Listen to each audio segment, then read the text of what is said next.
Shalom, bon matin tout le monde, bon réveil. En ce début de semaine, que le Seigneur vous bénisse, vous garde, vous protège pendant que vous allez vaquer à vos occupations. Et si aujourd'hui c'est votre anniversaire, nous voulons vous souhaiter joyeux anniversaire. Soyez contents, soyez heureux, soyez bénis, soyez conscients. Et si vous êtes seul, sachez que vous n'êtes pas vraiment seul, puisque Yeshua dans sa parole, je vous le rappelle ce matin, nous a dit « Je serai avec vous tous les jours jusqu'à la fin du monde ». Donc, il est là. Il est toujours là, avec nous, en tout temps et en toutes circonstances. Mais à quel point en sommes-nous conscients de sa présence? À quel point sommes-nous sensibles à cette présence? Voilà ce qui fait toute la différence, effectivement, dans nos comportements, dans notre façon de penser, dans nos attitudes, dans tous les langues de notre être. Ça fait une différence lorsque nous prenons conscience de sa présence. Ce matin, je vais voir un texte avec vous qui se trouve dans le livre de Lévitique 11 au verset 45, et je lis pour vous. Ça dit « Car je suis l'Éternel, qui vous ai fait monter du pays d'Égypte pour être votre Dieu, et pour que vous soyez saints, car je suis saint. » Pour que vous soyez saints, car je suis saint. Voici le Seigneur qui s'adresse et qui rappelle au peuple d'Israël la raison pour laquelle il les a fait sortir d'Égypte. Et vous allez voir, pendant que nous allons faire cette capsule, qu'il est important de comprendre qu'est-ce que c'est être sanctifié. Mais avant toute chose, nous allons essayer de comprendre qu'est-ce qui se passait en Égypte. Lorsque le peuple commençait à grandir, et c'est en Égypte que le peuple Israël devient une nation. N'oublions jamais cela. Lorsqu'ils sont venus en Égypte, au nombre de 70 accompagnants de leurs enfants, donc les enfants de Jacob et leurs familles, et plus les enfants de Joseph aussi, leur famille, ils ont grandi. Joseph qui lui a vécu 93 ans. En 93 ans, les enfants d'Israël ont fait des enfants. Jacob qui lui a vécu 17 ans. Et Moïse qui est né et a vécu 40 ans en Égypte. Donc les enfants d'Israël se multipliaient énormément sur le territoire d'Israël. D'ailleurs, c'est l'une des raisons pour lesquelles le roi a dit « Mais regardez, ce peuple commence à devenir très nombreux. En cas d'une guerre, eh bien, s'ils s'alliaient à nos ennemis, écoutez, ils nous écraseraient. » Donc, il y avait quelque chose que le roi égyptien, le pharaon, voyait dans le peuple d'Israël qui semblait être une menace pour lui-même. Mais aussi, le peuple grandissait, mais en même temps aussi, comme d'habitude, le jeune Israël, comme nation, apprenait aussi, malheureusement, de mauvaises tendances. Le peuple d'Israël aussi était sous l'influence du roi de l'Égypte, était sous l'influence de la culture égyptienne. Et on ne parle pas de n'importe quelle culture, car quand on connaît la civilisation égyptienne, on sait que c'est une civilisation qui a influencé le monde d'alors, les sociétés d'alors, et jusqu'à aujourd'hui, qui influence énormément, justement, au niveau sociétal, au niveau culturel, plusieurs nations, plusieurs peuples. Donc, Israël était sous ces influences-là, sous les influences des Égyptiens. Et en plus maintenant de subir la méchanceté du roi du Pharaon, mais aussi Israël n'avait pas vraiment cette notion de son Dieu. Quoique, dans l'ensemble, il criait, on dit qu'il criait à Dieu. Mais vous allez voir que plus tard, la question de Moïse à l'Éternel n'était pas anodine. Lorsque Moïse a dit, mais lorsque le peuple me demandera, quel Dieu qui m'envoie, que dois-je leur dire? Et l'Éternel répondit à Moïse, tu leur diras, je suis t'a envoyé. Je suis t'a envoyé. Donc, ce qui voulait dire que le peuple d'Israël cultivait justement dès le départ, donc les enfants de Jacob cultivaient dès le départ, qui était je suis, qui était le grand je suis. Maintenant, dans le livre de Lévitique, le Seigneur rappelle le peuple d'Israël. C'est moi qui vous ai fait sortir du pays d'Égypte pour être votre Dieu et pour que vous soyez saints, car je suis saint. Je vous ai fait sortir de ce pays pour que vous soyez saints. Le mot saint signifie quoi? À part, mis à part. Pour que vous soyez à part dans tout, à part dans votre façon d'être, à part dans votre façon de penser, à part dans votre façon de fonctionner. Parce que moi, je suis à part. Et c'est une expression que nous entendons bien souvent. Je suis saint, soyez saints car je suis saint. Mais pour que nous puissions comprendre comment nous devons être saints, il faudrait comprendre d'abord la sainteté de Dieu. La première des choses qu'il faut comprendre, il est un être qui est à part de la corruption. Il est un être qui est à part du mensonge. Il est un être qui est à part de tout ce qui est corruptible, de tout ce qui est défaillance, de tout ce qui est échec. Il est à part de tout ce qui est mort, parce que c'est le Dieu vivant. Alors, lorsque Dieu dit, pour que vous soyez saints car je suis saint, pour que vous soyez à part car je suis à part, le Seigneur, l'Éternel, manifeste de là qu'il veut que le peuple, son peuple, le reflète. Soyez exactement comme moi. Et c'est pour ça qu'il faut comprendre ce matin. La sainteté dont il s'agit ici, ce n'est pas la description religieuse que nous avons. Ça ne veut pas être dit, ça ne veut pas vouloir dire que vous allez être parfait sur cette terre. Mais écoutez bien ceci, écoutez bien, il y a une marche progressive qui se fait au jour le jour, qui nous tend vers la perfection. En un mot, on s'améliore, on s'améliore. On s'améliore dans notre façon de penser. On s'améliore dans notre façon de voir. On s'améliore dans l'être intrinsèque qu'on est, ce qui donnera aussi du résultat en fonction de nos comportements, de nos attitudes. Donc, il doit y avoir une amélioration qui se fait.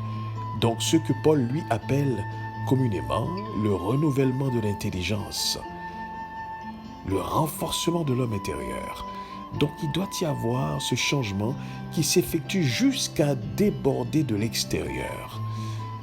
C'est ainsi nous exerçons la sainteté. Nous exerçons cette mise à part lorsque nous changeons de plus en plus. Car je suis l'Éternel qui vous ai fait monter du pays d'Égypte pour être votre Dieu et pour que vous soyez saints. Car je suis saint.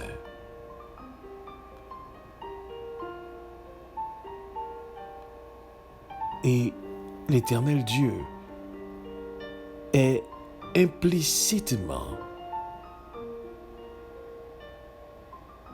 quelqu'un, un être qui démontre au peuple d'Israël, je ne me mélange pas dans ce monde dans lequel que vous êtes. Je suis complètement séparé de ce monde dans lequel vous évoluez. Donc je vous appelle hors du monde pour que vous puissiez refléter la personne que je suis. Et cette séparation s'est manifestée lorsque Adam a désobéi, il les a chassés. Donc il y a une séparation qui s'est faite. Maintenant, au cours de cette vie, de cette existence, l'humain a accumulé, que ce soit à tout niveau en fait, des choses qui ne lui permettent pas justement de pouvoir rentrer en relation avec ce divin, d'où la nécessité d'être à part, d'être dépouillé totalement des choses apprises afin d'être à part, d'être mis à part, d'être saint pour pouvoir rentrer en relation avec ce divin. Dans Ésaïe 65, le verset 5, Dieu dit, qui dit retire-toi, ne m'approche pas, car je suis saint. De pareilles choses, c'est une fumée dans mes narines, c'est un feu qui brûle toujours. Dieu ne se mélange pas à aucune forme de corruption. D'ailleurs, dans le livre de Jude, il est dit, ou de Jacques, il est dit, il n'y a pas ombre de variation chez lui. Il est ce qu'il est.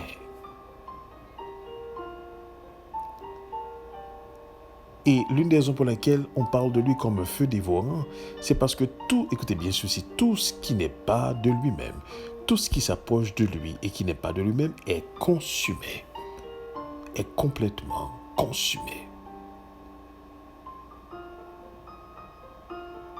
Donc, lorsque la parole de Dieu nous appelle à la sainteté, à la mise à part, ce n'est pas une mise à part au niveau du comportement. J'aimerais vous dire ceci ce matin. C'est ce que le religieux fait. Le religieux adopte un comportement, adopte une attitude qui, à l'externe, démontre une certaine sanctification, une certaine appartenance au divin. Mais le divin ne le voit pas comme ça. Car Dieu ne veut pas que nous démontrons que nous lui appartenons. Il veut que nous soyons des personnes qui lui appartenons. Et la démonstration se fera tout seul. Elle se fera toute seule. Donc c'est l'être qui est important. Soyez saints car je suis saint.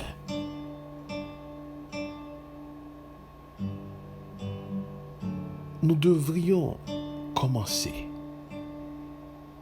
à mettre beaucoup plus d'accent sur l'être qu'on est que sur ce qu'on fait. Nous devrions davantage regarder qui on est que ce qu'on fait. Parce que le divin, c'est comme ça qu'il nous voit. Non en fonction de ce que nous faisons, mais qui sommes-nous? Soyez saints car je suis saint.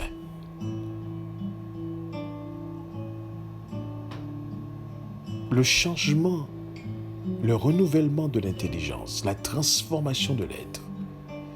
Voilà une fois dans ce processus qui va amener en résultat des comportements, des attitudes différentes. Parce que l'être est différent. Soyez saints car je suis saint. On ne peut pas se permettre de ressembler en quoi que ce soit avec ce monde. Et quand je dis de ressembler en quoi que ce soit avec ce monde, ici, il ne s'agit pas, écoutez bien ceci, parce que bien souvent quand on dit ça, on va dire, mais ça veut dire quoi? Donc on ne peut pas s'habiller, on ne peut pas agir, faire les choses que le monde est en train de faire. Il faut faire la différence lorsqu'on parle. Le mot monde peut signifier plusieurs choses, entre autres 3 grandes choses. Pardon. Le mot monde peut signifier un système. Le mot monde peut signifier l'humain. Le mot monde signifie aussi la création. Donc, ici, on ne dit pas de ne pas fonctionner en tant qu'humain. Nous avons des besoins en tant qu'humains. Nous fonctionnons comme des humains. Nous avons le besoin de travailler, le besoin d'être en famille, le besoin de rire, le besoin de manger. Nous avons le besoin de nous divertir. Nous avons le besoin de vivre, de profiter de la nature, de profiter de la création, de glorifier Dieu à travers l'existence, cette existence. Écoutez bien, on parle de l'existence ici, on ne parle pas de système. C'est exactement ce que faisaient nos ancêtres. Par exemple, la majeure partie des psaumes que vous lisez, à part les psaumes qui étaient écrits dans une situation où est-ce que l'auteur vivait soit une persécution, soit il y avait une grande bataille, mais les psaumes qui manifestent la gloire de Dieu, qui manifestent la reconnaissance, les psaumes qui manifestent l'appréciation de la nature, ce sont des psaumes qui ont été écrites lorsque l'auteur lui-même, effectivement, observait, vivait dans la nature, contemplait la nature, regardait justement certains animaux, soit des oiseaux ou d'autres animaux, justement. Par exemple, lorsque le psaume dit « Comme une biche soupire après l'eau », mais il fallait justement observer cette biche et voir comment elle soupirait après l'eau. Donc ce sont des choses qui sont écrites en fonction d'une certaine observation qui se fait dans le monde existant. Donc il ne s'agit pas de se séparer. Il ne s'agit pas de se mettre à part de cette création.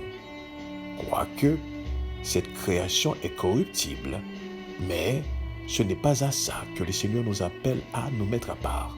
Au contraire, cette création, quoi qu'elle passe, mais nous inspire et nous aspire de voir sa grandeur. C'est ce que dit Paul dans le livre de Romains, lorsqu'on considère sa perfection à travers cette création.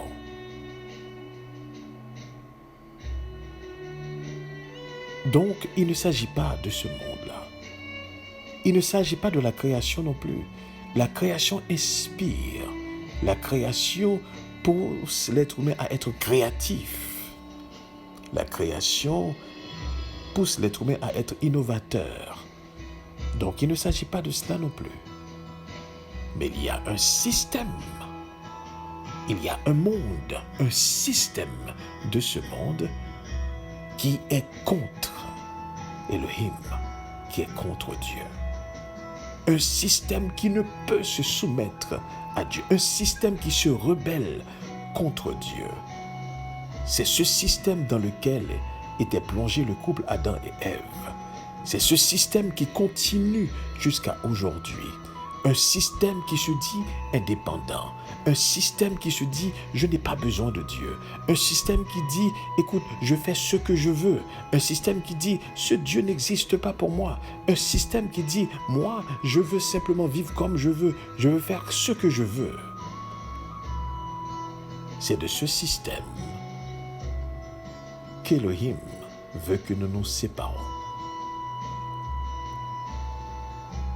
Voilà le système dans lequel Dieu nous tire, nous appelle à sortir.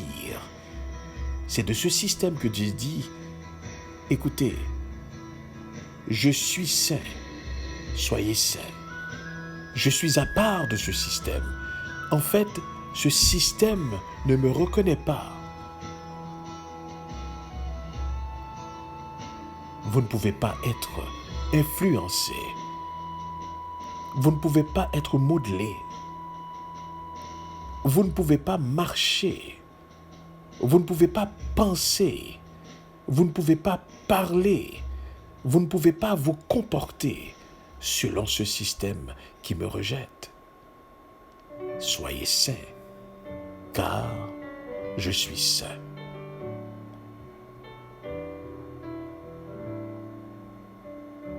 C'est de ce système qu'il faut se séparer.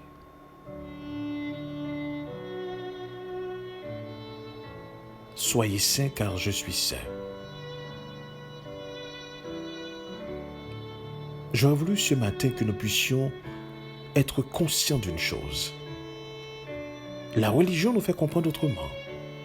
Ah, c'est la façon de s'habiller, la façon de faire ci, la façon de faire ça. Ça, c'est l'externe.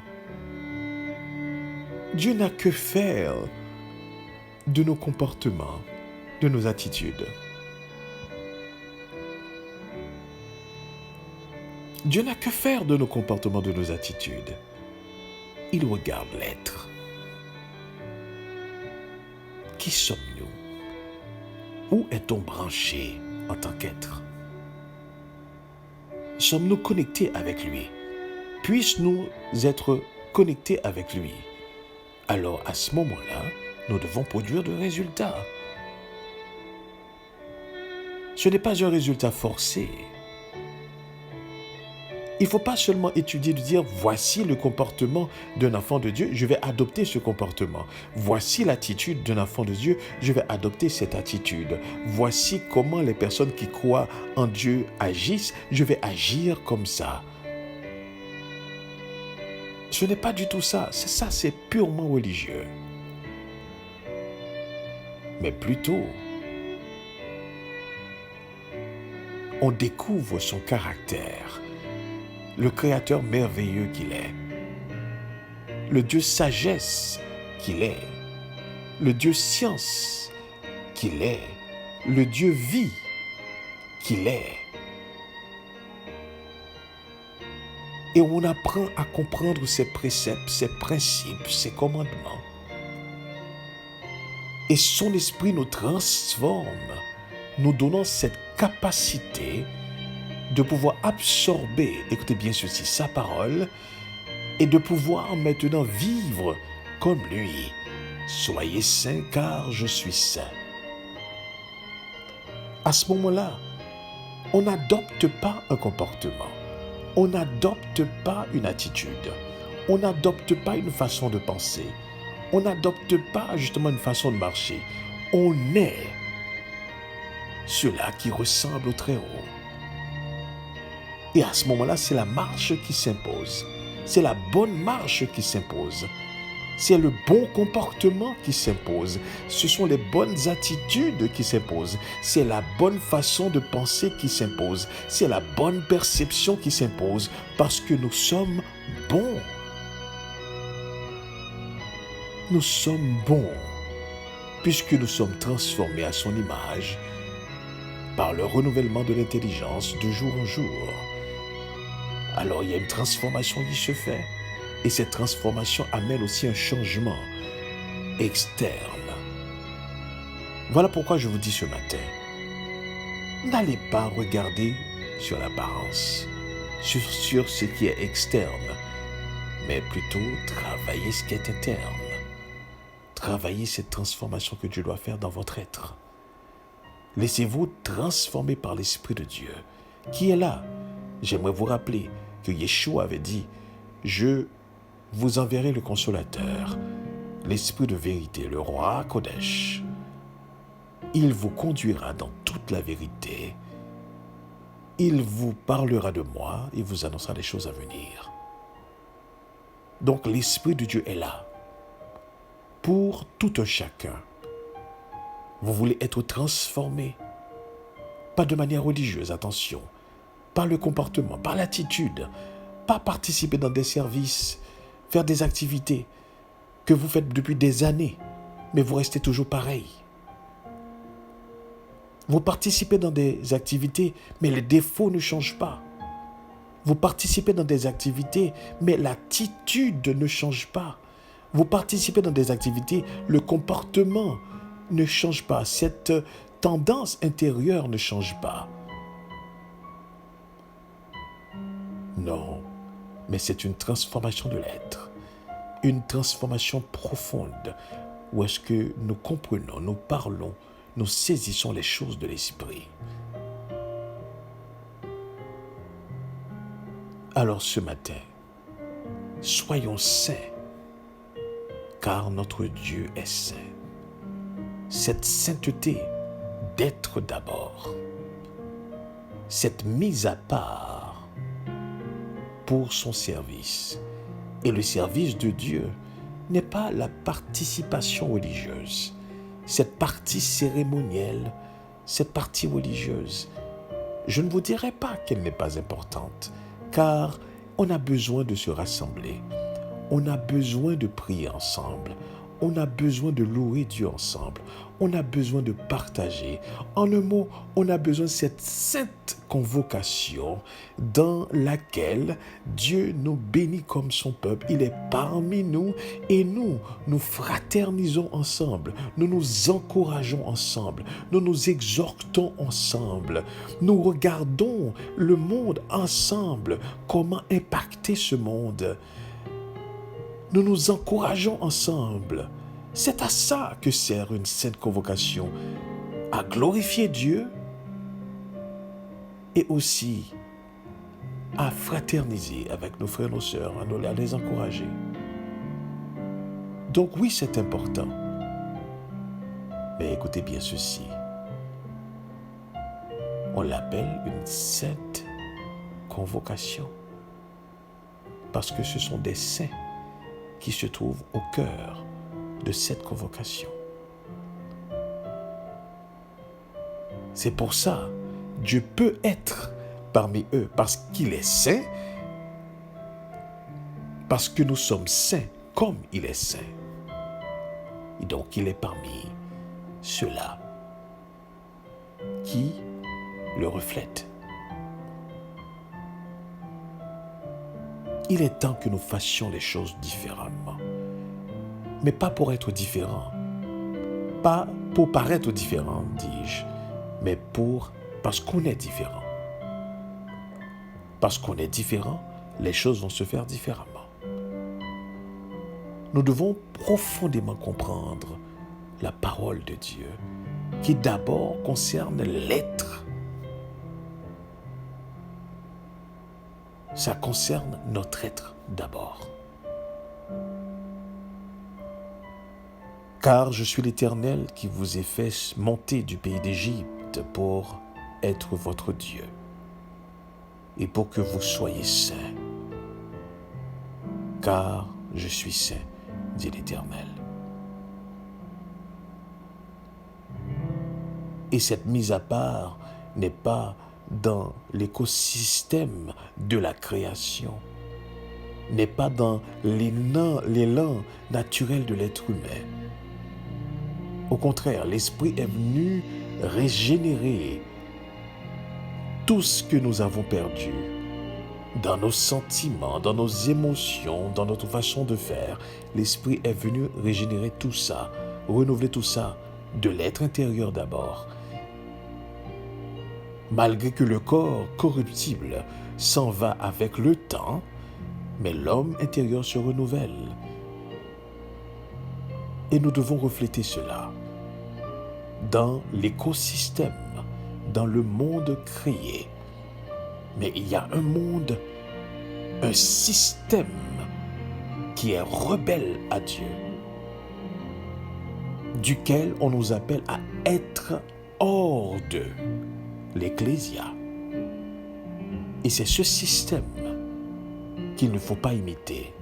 C'est à ce système qu'il ne faut pas se conformer. C'est à ce système qu'il ne faut pas ressembler.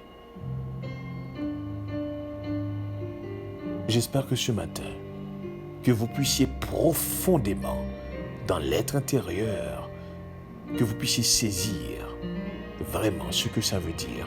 Soyez saints, car je suis saint.